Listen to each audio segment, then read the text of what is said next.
Power x whole power y equal to a power x into y. Okay, so ఇది power of power rule. అంటే ఒక power ఇంకొక power ఇంకోటి ఉంటుంది. అలా పవర్స్ ఎన్నైనా సపోజ్ 2 పవర్ 2 హోల్ పవర్ 3 అని ఉంది అనుకోండి.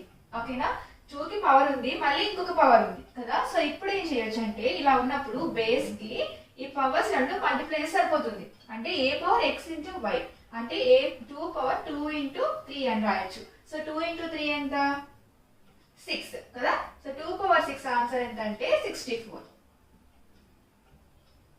4x is equal to a into b whole power x.